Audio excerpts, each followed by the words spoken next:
Okay, so this week we're going to be learning Osvav in Sefer Reish Millin from Rav Kook's Chlusei Ganalenu.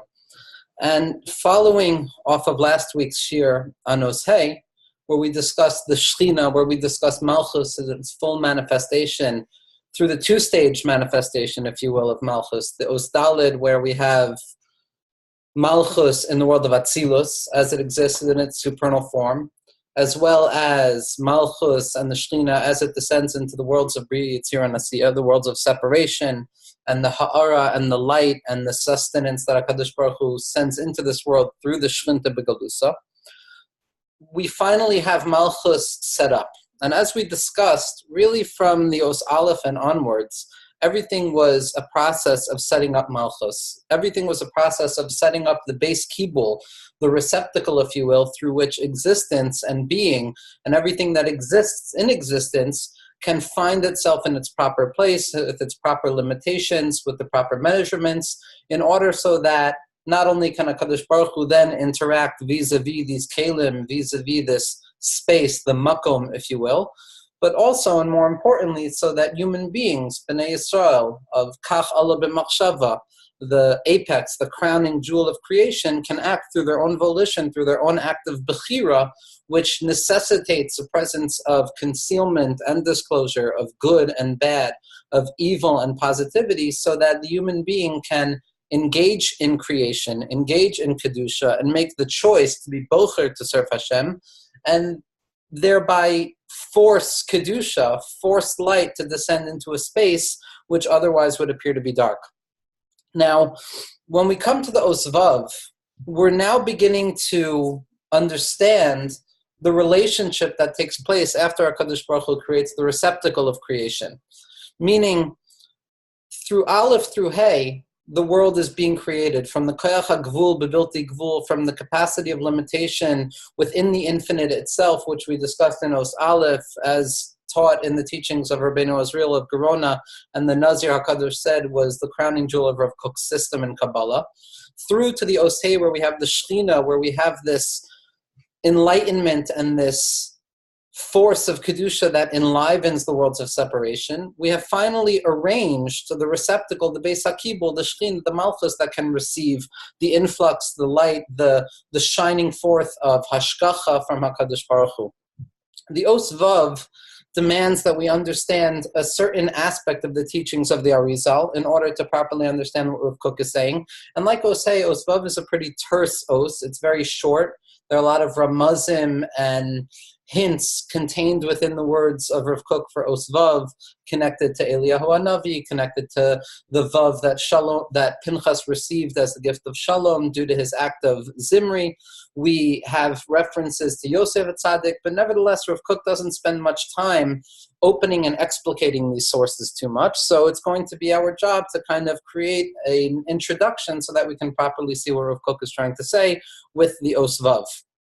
Now, the Arizal, Rav Yitzchak Luria Chlusei Ganalenu, whose yahrzeit is coming up in about a month or so, a little bit less than a month, in Hey Av, the Arizal was Mechadesh.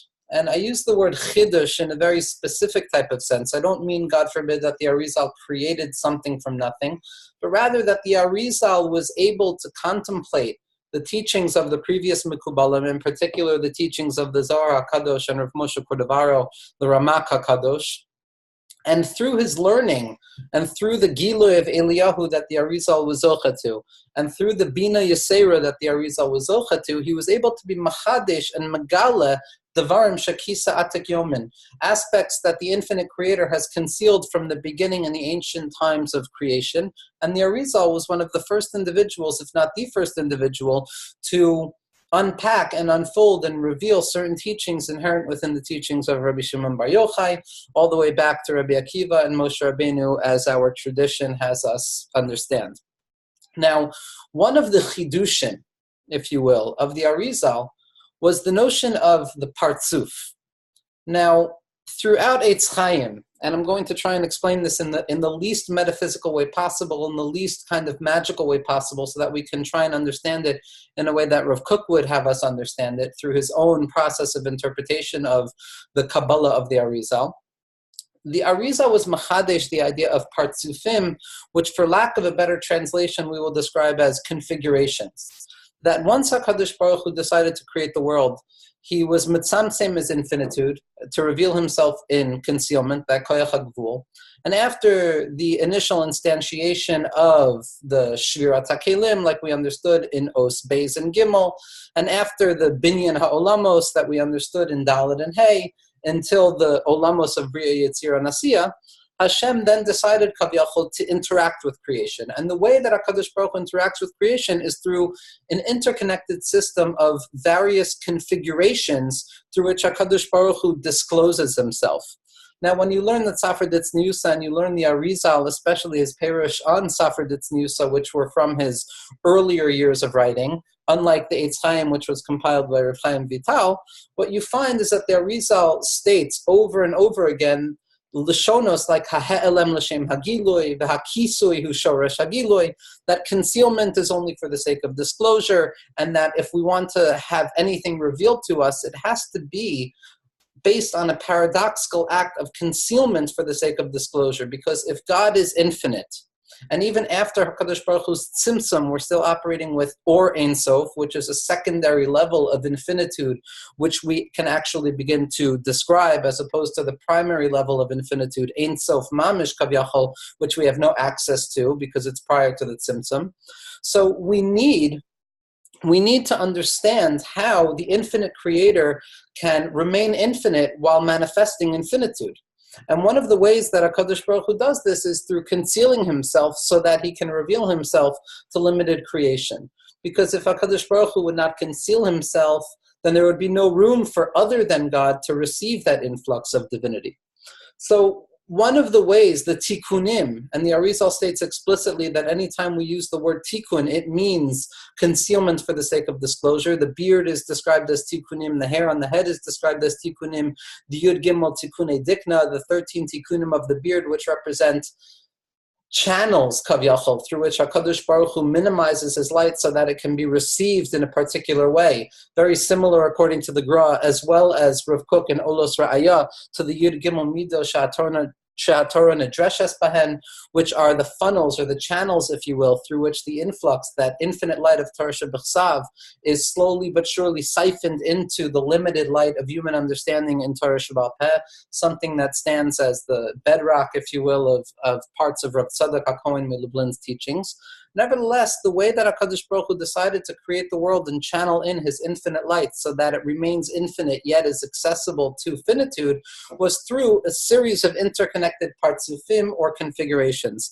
Now, for the sake of just simply stating what those are, we understand typically that for the Arizal, it's expressed through the writings of his Talmud Mofak, Rav Chaim Vital, that there are 5 or 6 interconnecting partsufim or interconnecting configurations that comprise each and every aspect of creation, from the most minimal aspect to the most maximum aspect, meaning that each world, the world of Atzilus, the world of Bria, the world of Yetzirah, and the world of Asiya, as well as each particular part of each world, contains within itself a series of interconnected configurations that operate in a cause and effect type of relationship, or an expression and receiving type of relationship, or masculine and feminine, which creates that world itself. Now, those 5 or 6 partsufim are as follows.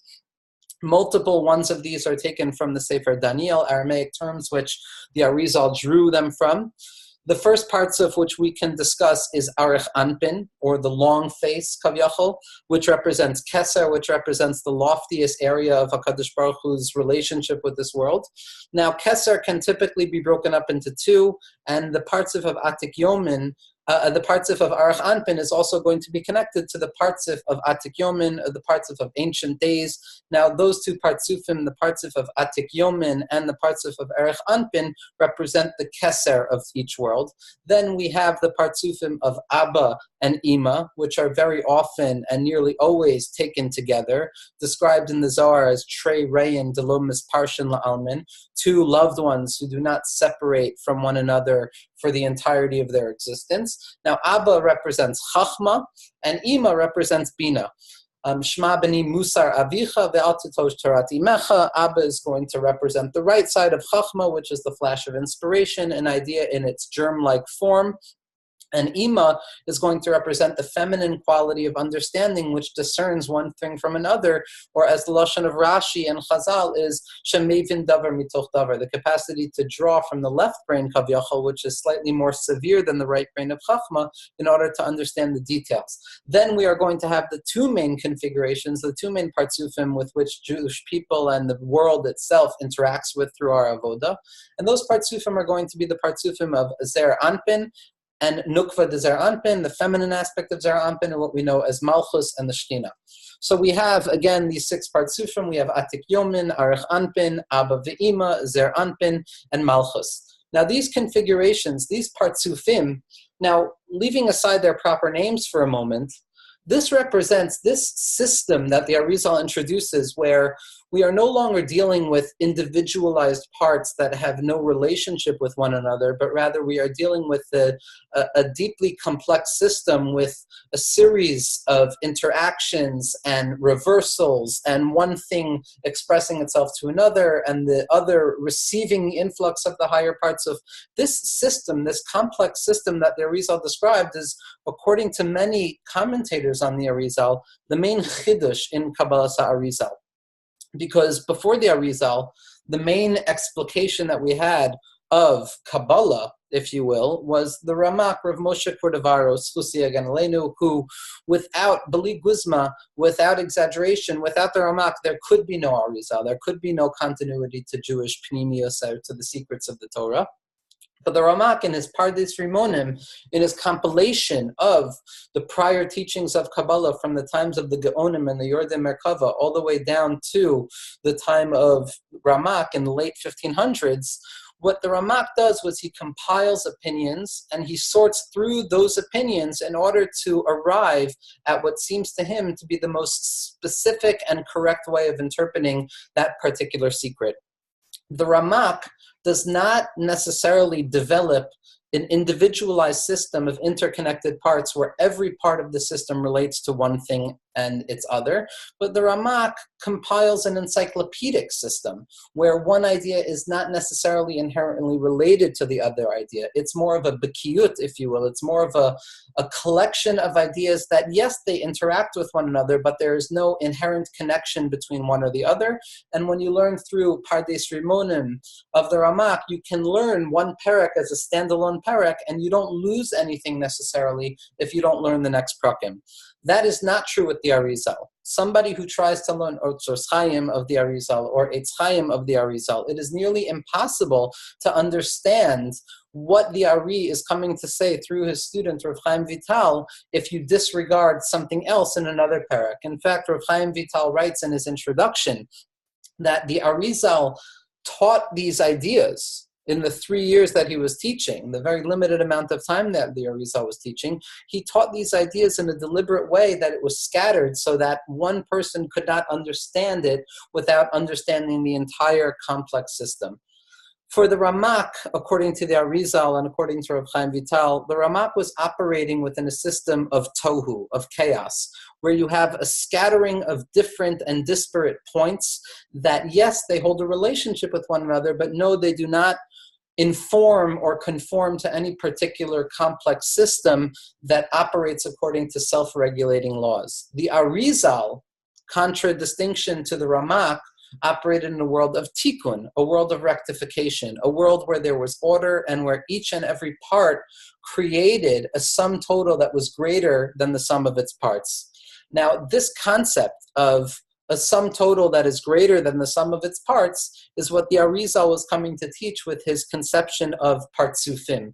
A partsuf, each partsuf, so let's take the partsuf of Zer Anpin, for example, which synonymously is going to be referred to as Kudsha Barichu, or Bnei Yisrael, or Tiferes, or HaKadosh Baruch Hu in his infinite space. Each partsuf is comprised of 10 interconnected nekudot, 10 interconnected sfirot of Keser, Chachma, Bina, Chesed, Gvura, Tiferes, Netzach, Hod, Yesod, and Malchus, and through their interconnections, they comprise and inform this configuration, which we'll call Zer Anpin.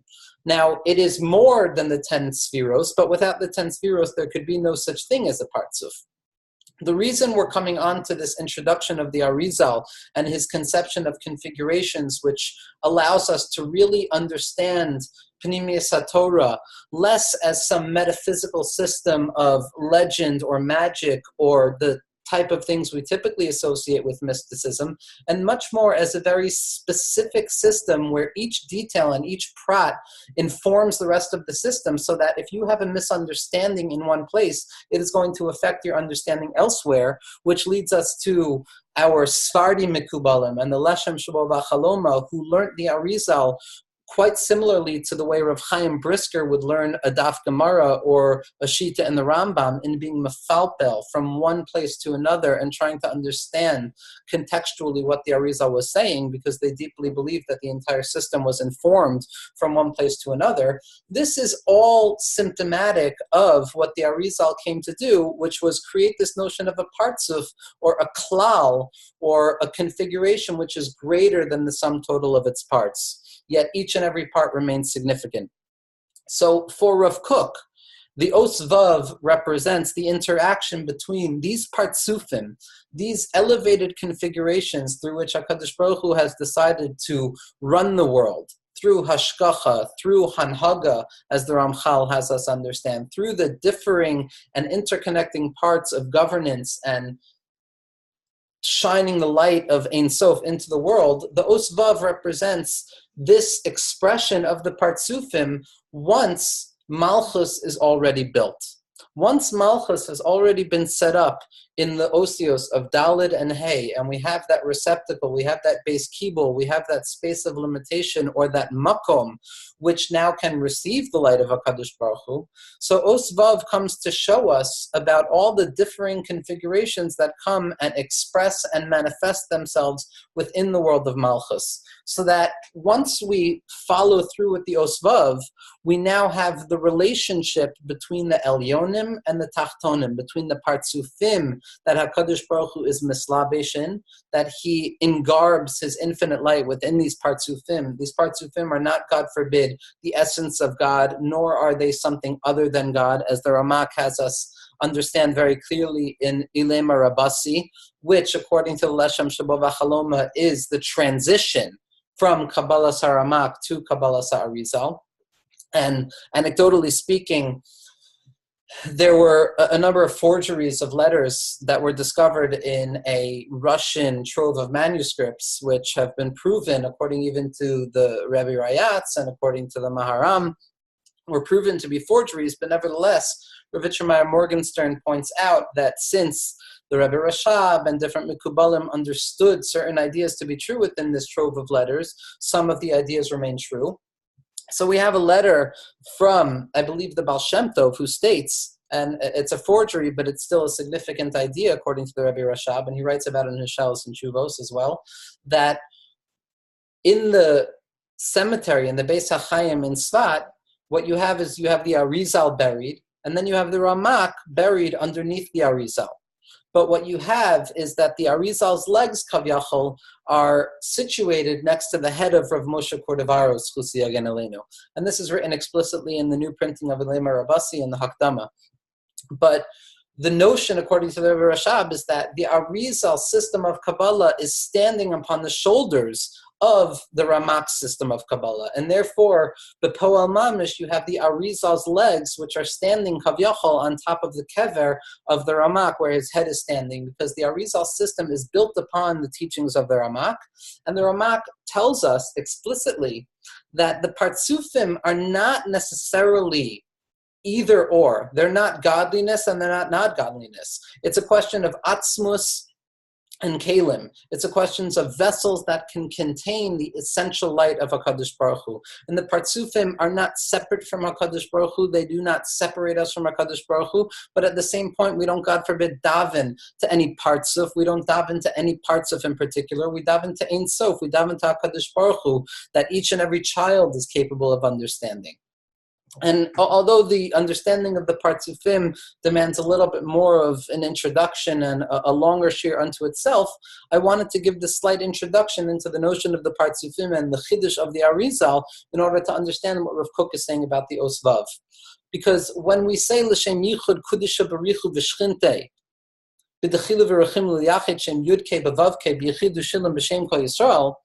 talk about this yichud, this unification of kudsha b'richu b'shchinte, what we're talking about is the connection between the osvav, which we're discussing now, and the oshei, which we discussed last week.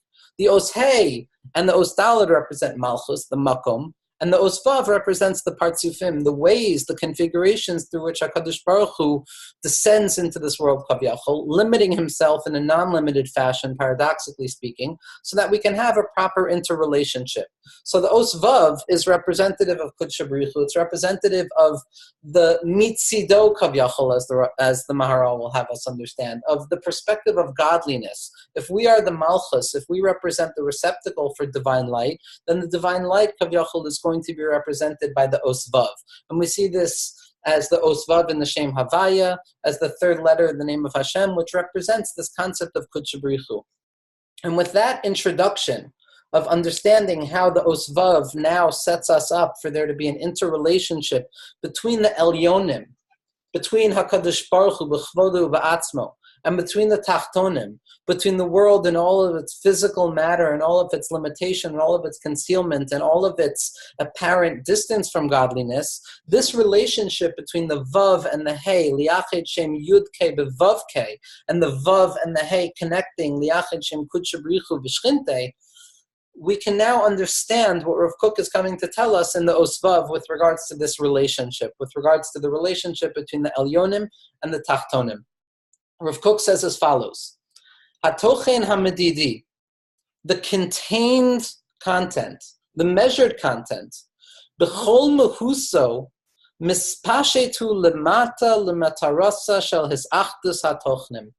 The vav, this kudsha b'richu, this relative level of infinitude that HaKadosh Baruch Hu sends down into the world of Malchus, in all of its essence, it descends lamata, downwards, lematarasa, for the purpose, shel his achdus hatochnim, in order to unify the differing contents, in order to unify the content of the tachtonim and the content of the elyonim, to be miyached shemayim va'aretz, which is again going to be the midah of the osvav, which already represents connectivity, which already represents the ability of two hafachim, two separate realms, the elyonim and the tachtonim, to unify together.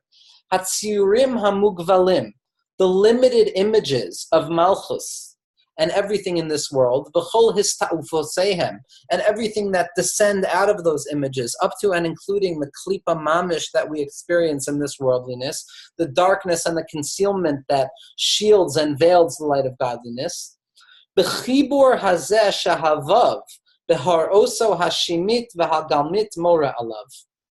Rav Kook says the connection between this limited world and all of its fallen content and the elyonim, the tochen hamididi in its ideal state, all of that is expressed through the osvav. And Rav Kook says something amazing here. He says, in the osvav in its linguistic sense, meaning the word vav as it sounds and its meaning as a word, veha galmit, and its imageal sense, and the way that the osvav is drawn. Because when we look at the word vav, what we conjure up is the notion of vavei ha'amudim.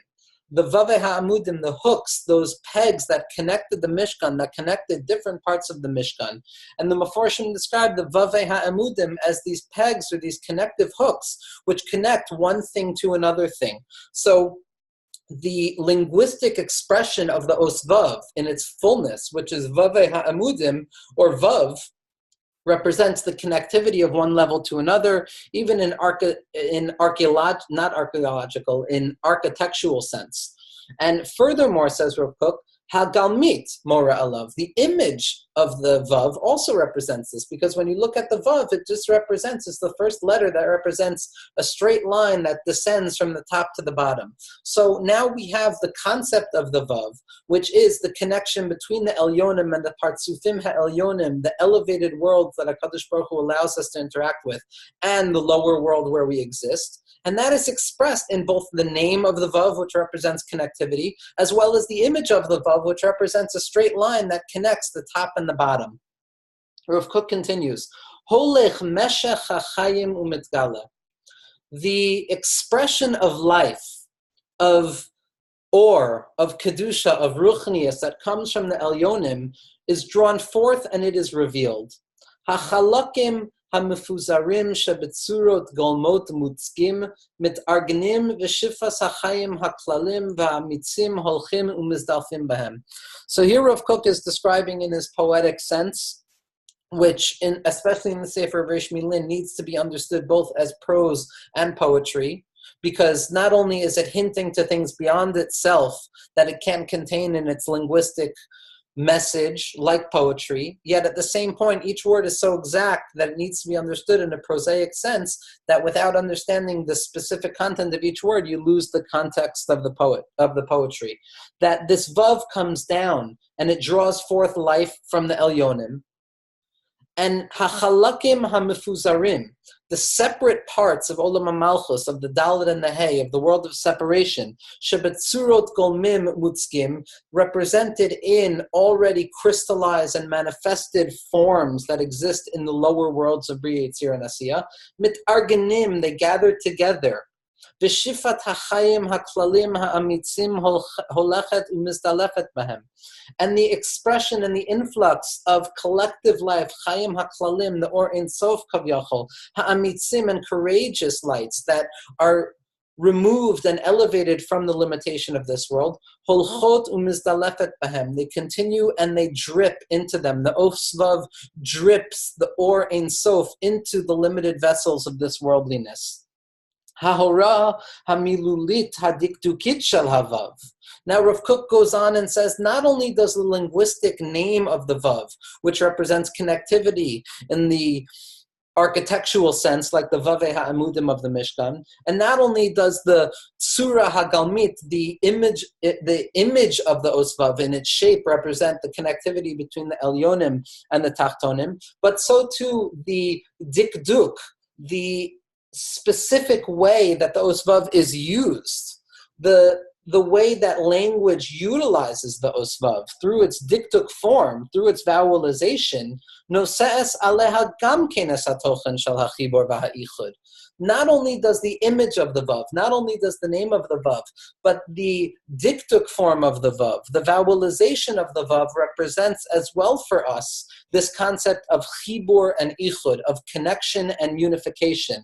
Why? Because when you put vav in front of a word, it implies a certain connectivity with the previous word. It means and. It means that there is a connection between these two disparate and separate notions, that yes, they are not unified, they are not one, but at the same point they are connected in their difference, so that there can be a continuity and a connectivity between the two disparate ideas, which represent for us here something remarkable. We're talking now about the interrelationship between Kudsha B'richu v'Shchinte, between the Elyonim and the Tachtonim, between the parts of Zer Anpin and the parts of Malchus. Now, unlike the partsufim of Ava and Ima, and Chachma and Bina, which remain unified at all times, the partsufim of Kudsha B'richu and Shchinte, of HaKadosh Baruch Hu and Bnei Yisrael, of the Elyonim and the Tachtonim, that is dependent on our job to either create that connection or disclose that connection as it has already been existing. When we say L'Shem Yichud Kudsha B'richu v'Shchinte, there is a machlokas as expressed in the Be'er Mayim Chaim and his famous tshuva in response to the Noda B'Yehuda regarding L'Shem Yichud and the utterance of L'Shem Yichud, that the Be'er Mayim Chaim says that there's tzvei dinim in the L'Shem Yichud. Either we can read it as L'Shem Yichud Kudsha B'richu v'Shchinte, I am now preparing to do this action, this positive act, this positive thought, this positive engagement with Kedusha in order to create a relationship between Kudsha B'richu and Shchinte that didn't exist previously. Meaning that our actions create the connection, or on another and deeper level, according to the Yichud Tata and the Yediyah level of understanding, where everything is already predetermined in a very Ishbitz Kedusha type of way, the L'Shem Yichud is not a prayer that we prepare ourselves to unify something, but rather it's a prayer that we make about our job in revealing the pre-existing connection between Kudsha B'richu v'Shchinte. Meaning to say, L'Shem Yichud doesn't mean that I'm coming to unite two separate entities of Kudsha B'richu and Shchinte, but rather I am coming to disclose and reveal the fact that the connection between the two has never been broken, in spite of the fact that existence and personal ego and the world at large separates us and veils us from that understanding. When I come and do a mitzvah, what I'm doing is I am revealing something that has always already been there, because there can never truly be chas v'shalom, a separation between Kudsha B'richa v'Shchinte. The world would be destroyed and it would cease to exist, as Rav Chaim Volozhiner expresses so severely in Shar Gimel from Nefesh HaChaim, and Rav Kook expresses elsewhere as well in the Kvatzim, that the Os Vav represents this chibur, this pre-existing chibur, as well as the active and participatory chibur which Bnei Yisrael engage in, that we engage in the Ma'aseh Mitzvos, we engage in the Mesiras Nefesh in order to create or reveal the pre-existing relationship.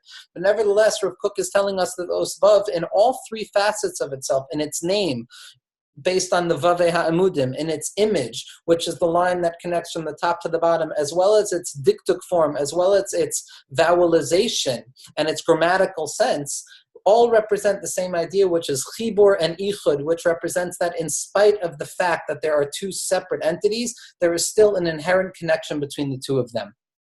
Rav Kook continues and he says, "Hayechishut v'hitzarfut hamevia es birchas hashalom," and this is going to be based on the fact that when Pinchas was zocha to the briso shalom because of the kanoas kinasi, he was zocha to the osvav.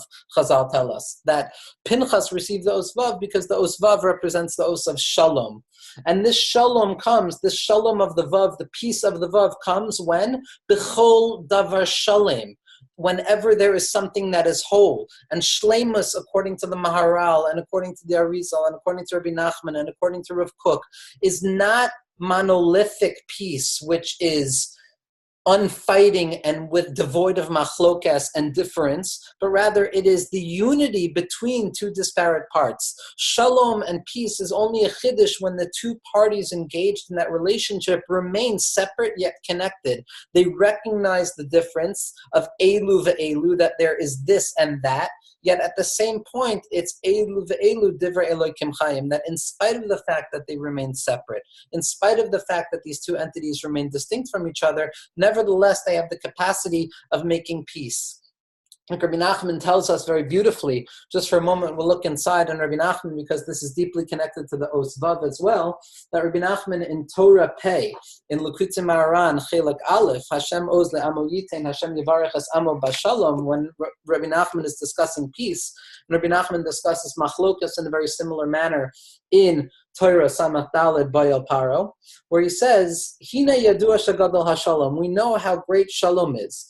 K'sha'amru razal shalom matzah HaKadosh Baruch Hu kli machzik bracha ela hashalom, that HaKadosh Baruch Hu has not found a vessel that is worthy of receiving his influx, like we discussed in the beginning, that there's interrelationship between the hay and the vav, vav and the hay, the Kudsha B'richa and Shchinte, the Partzufim Ha'elyonim, and Malchus, which was created in Os Daled and Os Hay, that interrelationship is the piece. That's the Kli Machzik Bracha. That is the vessel that is now capable of receiving the influx of a Kadosh Baruch Hu. And Kamosha Darshu Razal in the Zohar Parshas Vayikra Daf Yud Beis Amud Beis, B'pasek Osa Shalom B'mromav. What does it mean that a Kadosh Baruch Hu makes peace b'mromav? Ki zeh hamalach me'esh v'zeh me'mayim. It's not peace in heaven because every malach is from Mayim or every malach is from Eish, but dafka because there's a chiluk, there's a machlokas of one malach being from fire and one malach being from water, that in and of itself is the chiddush of the shalom. Shehem trei hafachim, that they are two opposite traits. Ki Mayim mechabe Eish, says Rabbi Nachman, because water extinguishes fire. The Kudsha B'richu osa shalom b'neihem u'machabrim yachad, and HaKadosh Baruch Hu makes peace between the two of them and connects both of them. V'hu b'chinas Yosef, and this is the b'china of Yosef, who's going to be connected to the Osvav, to the midah of Tzaddik.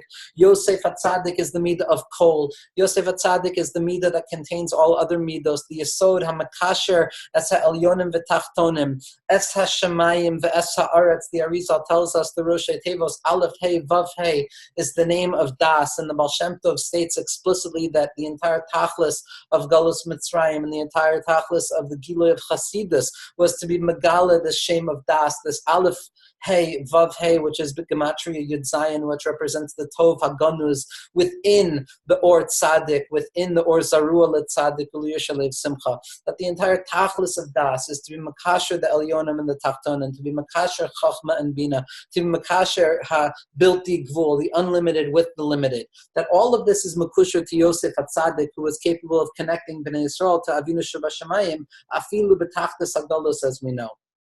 V'hu b'chinas Yosef, and this is the aspect of Yosef. Ki Yosef mechaber trei hafachim chasadim v'gevuros, and Rabbi Nachman continues and he says that Yosef had the ability to contain and combine two opposing traits within one, which are the chasadim and the gevuros, the merciful expression of HaKadosh Baruch Hu in this world and the harsh expression of HaKadosh Baruch Hu in this world. L'kach ne'amar b'Yosef, says Rabbi Nachman. Therefore, it says by Yosef, v'yavo Yosef es dibasam ra'a, that Yosef came and told on his brothers. He conveyed to Yaakov Avinu what the brothers were doing, which is a bechina of gvuros, which is a harsh midah of Yosef, where he was harsh and he wasn't allowing the brothers to act against the chut hasa'ara, to transgress the strict line of law. Ki smol doiche, because the left side of gvuros pushes away, like the Gemara in Sota says, as achayani avakesh. But at the same point, Yosef Tzaddik was capable of saying as achayani avakesh, which is a midah contained within chesed. Shehu bechinas hachasadim, says Rabbi Nachman. Ki yamin mekaveres, and the right hand comes and brings closer. On the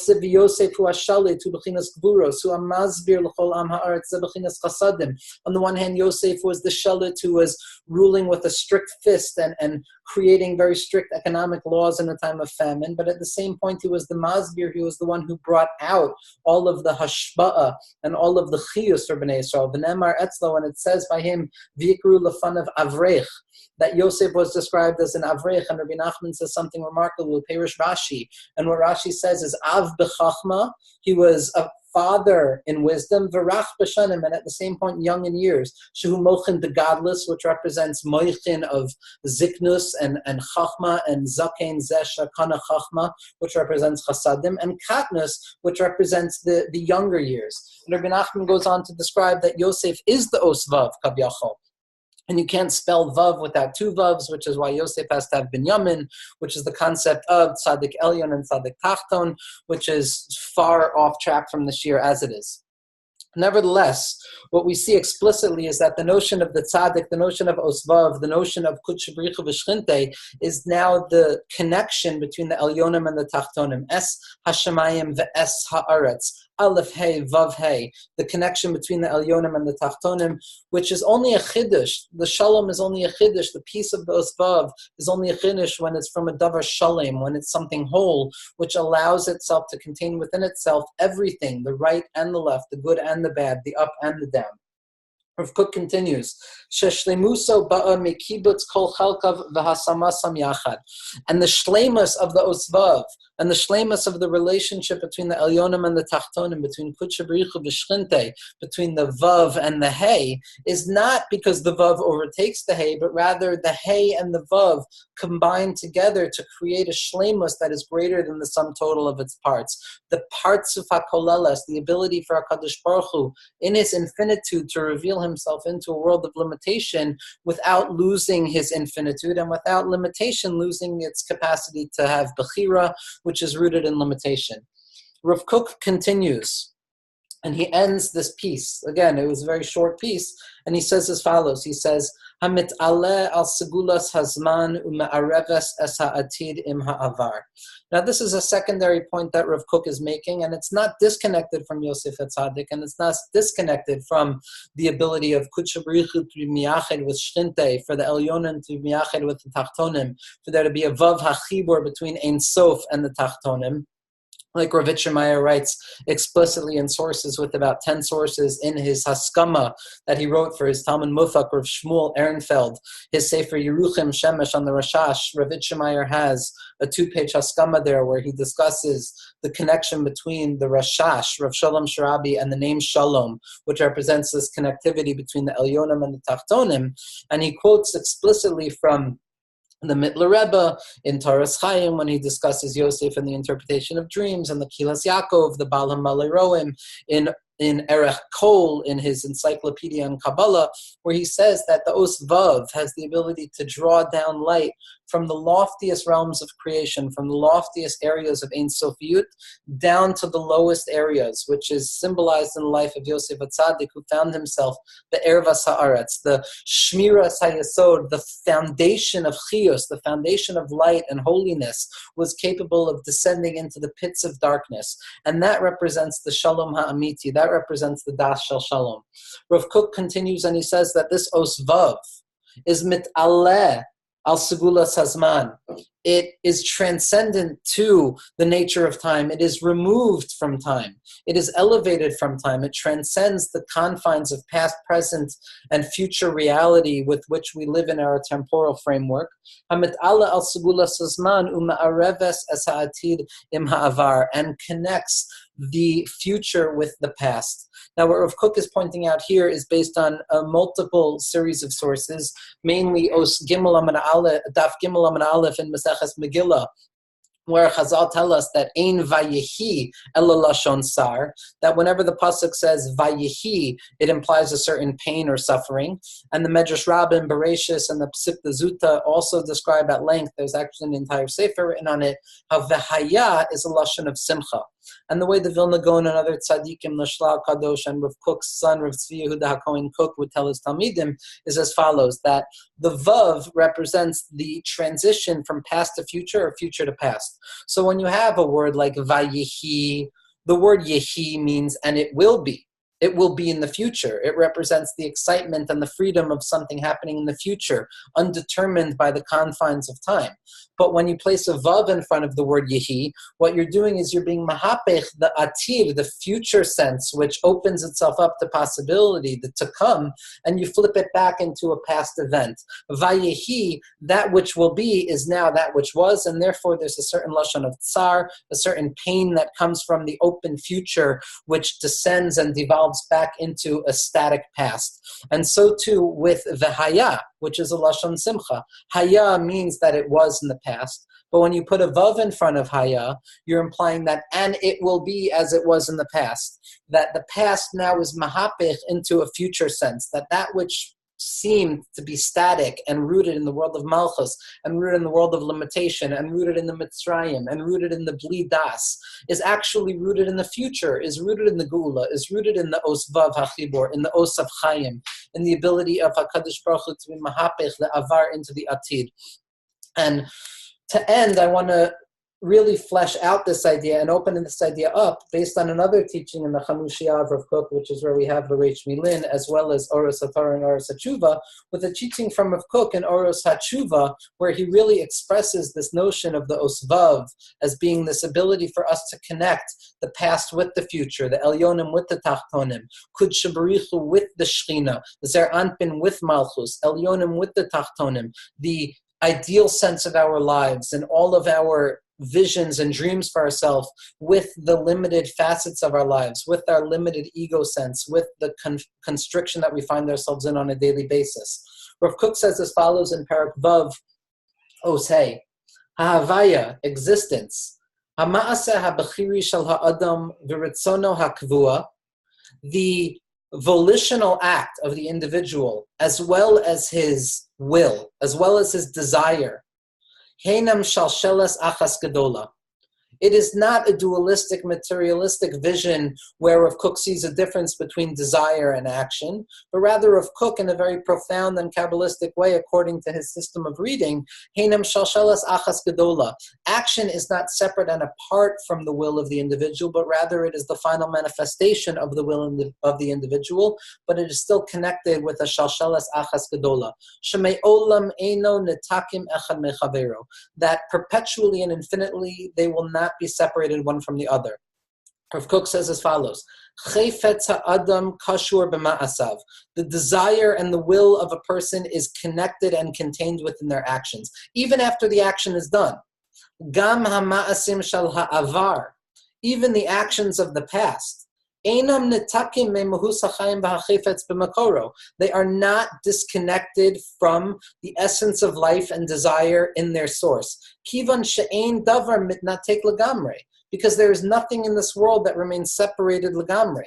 Yesh biyad ha'chayfetz. The will and the desire of a person has the ability lahatvia tzavyon miyuchad gam al hama'asim sha'avru.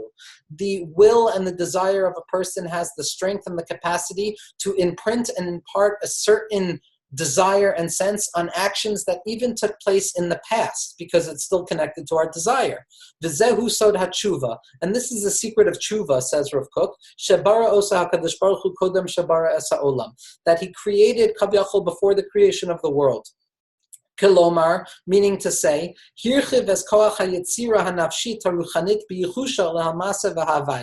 that HaKadosh Baruch Hu has enlarged and expanded the realm of the spiritual will of a person to include actions that took place in the past. To the extent that my present thoughts have the ability to contain within themselves and inform, in an ontological sense, actions that took place in the past. And again, that's exactly what Rav Kook is saying with the Osvav, which according to Mekubalim and the Zohar HaKadosh is the Os of Tshuva, is the Os of Yosef HaTzadik, is the Os of connectivity, that Hamit Allah al Sibulas Hazman, that the Vav is elevated and transcendent above the nature of time, U'ma'areves, connecting as ha'atid im ha'avar, the future sense with the present sense and the past sense. Next week, Be'ezras Hashem, now that we have the first experience and expression of HaKadosh Baruch Hu relating to the world that He has created, we're going to encounter the Zion, which is the Zion of Milchama, the tools of war, and we're going to see a very remarkable piece from the Ramchal Shlusi Egan Aleinu in Adir Bamarom, where he goes through the different weapons of Rashbi and his Chavraya, the slingshot and the swords and the spears and what they mean on a spiritual level. And we're going to see that once HaKadosh Baruch Hu expresses himself in the world of limitation, so it's now the human being's job through their Bechira to protect that Ha'ara Haruchanit and to ensure that spirituality is capable of expressing itself in its full potential.